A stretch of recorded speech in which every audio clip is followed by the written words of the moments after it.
this in our shop, for instance? Absolutely not. Because they have no credibility.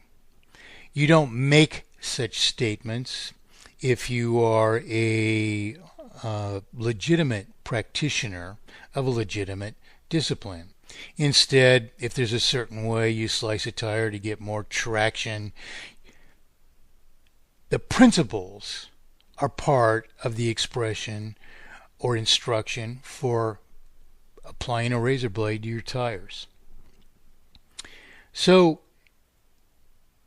it's so odd to see a once great country and many formerly great countries across the world simply tolerate this bastardization of qualified perspective and qualified solution into this preposterous dogma. Just revert it right back again to money's created out of nothing. It's my own way of saying Ron Paul's money's created out of thin air. Oh, they just create some more money out of thin air. We've got too much money. They're creating more money than ever before. And of course they are. We've explained why. The reason why is because the debts has escalated so much beyond the circulation that the whole circulation is being paid out of circulation in little time. And so as quick as we're paying it out, it needs to be reintroduced. But has Ron Paul ever, since the day he was born, has Ron Paul ever accounted for how much money is going out of circulation in claiming that the introduction of more money than ever before somehow amounts to circulatory inflation, which doesn't even exist, which we know from our own wallets because we don't have this oversupply of money? We don't have money. We're in dire need of money. And worse than that, what little money that we have is all dedicated to servicing this perpetually multiplied, falsified, sum of falsified indebtedness to the purported banking system. Those are the issues. Not that money is created out of thin air. The oversupply of money that Ron Paul is constantly decrying doesn't even exist. And yet day after day after day after day after day after day after day after day after day after day after day after day, I'm answering to people. I'm explaining to person after person after person after person that oversupply of money doesn't exist. That oversupply of money that doesn't exist isn't contributing to increasing prices, that they're caused by interest over and over and over again to people who are too lazy to read what I've already written, who don't gravitate to it themselves. Yet, all the plagiarists can't even explain it properly, and when they reduce it to a Ponzi scheme or a debt virus, somehow that's a glorifiable explanation which somehow can serve us, and we have some statists like Ellen Hodgson Brown preaching that the state has to spend the money into circulation, which he borrows from my own parable of perfect economy. Come on, people, let's wake up. The only reason these phonies, these pretenders, get away with doing this for a minute of our time, is we don't challenge them. Yes, I had to wait patiently for a half an hour to get a word edgewise, but I wasn't going away until I defeated that proposition.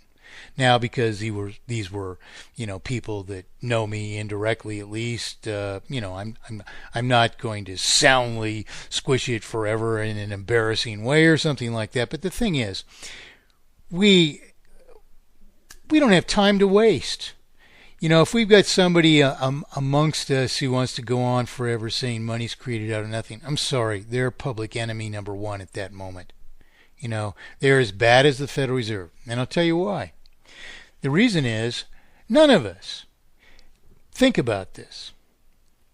If somebody tells you that all of our problems emanate from some purported fact that money is created out of nothing, how in hell do you understand that? How in the hell can you possibly understand that that means anything? First of all, it's not true, so it's impossible to understand it because it doesn't even exist.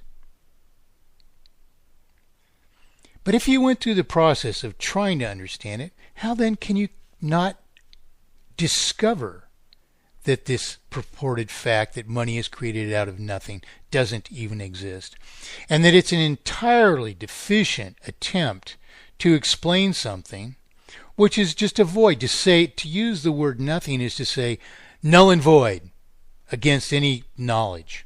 It's created out of nothing. How could any intelligent person even arrive at such a conclusion? Money is created out of nothing. Is that a fact? Yeah, they just print it up. Oh, really? They pay it into circulation? They're spending it into circulation? I mean, you got to ask a question here. Did that make sense? No, it's not a fact. So ask a question. One question. Any general question. Where will it lead you? It'll lead you to the facts. Is that a fact they created out of nothing? Yeah, they just spin it into circulation? Sure. How? They bought my computer for me and now the money's in circulation so I can pay for the computer? No, that's not how it works.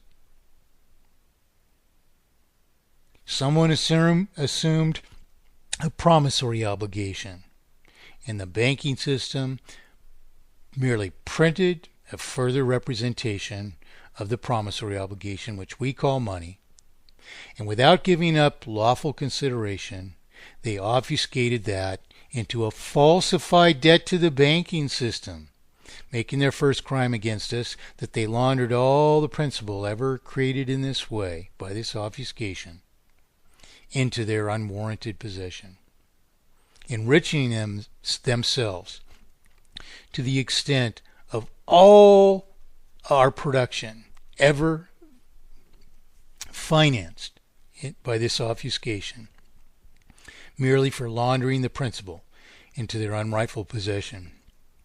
But then, only as if the principal represented property of the bank, which it never represented, charging us interest, forcing us to maintain a vital circulation out of which we're paying principal and interest, needing to reborrow that as new debt equal to the old in the case of principal, and further debt above the old in the case of interest, thus increasing the sum of debt by ever greater sums of periodic interest on an ever greater sum of debt until we succumb to the present terminal sum of debt.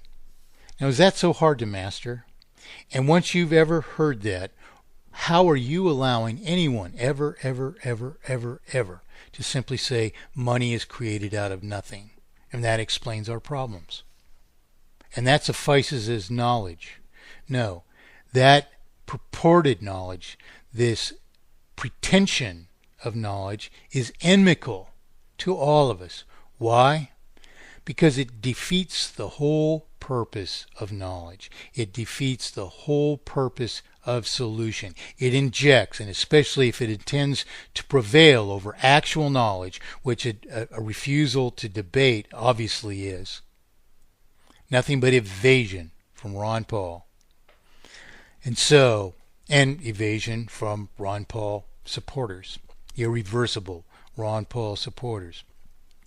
So unless we understand exactly how money is created, and unless we understand then this obfuscation and the effects of laundering the principal into the unrightful possession of the banking system, and as if the principal represented property of the bank, which never gave up commensurable lawful consideration, then imposing interest on the falsified debts. Thus, we think wrongly, all of us, that we borrow money from banks. Money didn't even exist to be borrowed. They had to create all of it, and that's the manner in which it's created. Never do they give up lawful consideration. So this is one of the issues that I had with this first person who intended to commandeer the whole discussion, just repeating over and over again that money comes from private entities and corporations, and that it's created out of nothing, and that's our problem. And if you don't understand that, you don't understand anything. He's lecturing me. He's lecturing me that I don't understand anything if I don't understand that. You can't understand it because it's not even the fact. Money is not created out of nothing. The other wrong of this was that it's created by corporations is a fault. Excuse me. A corporation, yes, I'm not saying that all corporations are good, nor are all businesses, nor are all individuals. Does this mean that individuals have to be eradicated? You know, we have to be reasonable about all these things. All corporations aren't bad. I could say, agree, and I have said, that corporations are more or less inherently inferior in respect to principle, in that they are disposed to reap profits regardless of justice. Does not mean that every corporation will be that way, but under mathematically perfected economy, we eliminate the interests of the stockholders because it's more conducive to fund industrial production capabilities, which is what a corporation is, in an abstract sense at least. We allow them to fund themselves without the costs of turning over profit to their stockholders, which means that in business entities existing under mathematically perfected economy, we've eliminated the need to take profit to cover the multiplication of falsified indebtedness, and that happens on in both phases of influx and outflux of money. In other words, when we reap income, some of it isn't dedicated to unearned profits of our stockholders, so-called, as well. So what I'm saying is not that corporations are all good. What I'm saying is this fellow had a rightful disposition against corporations in general under the present system, because they have to be bent on taking unearned profit and giving unearned profit as well to their shareholders. Now,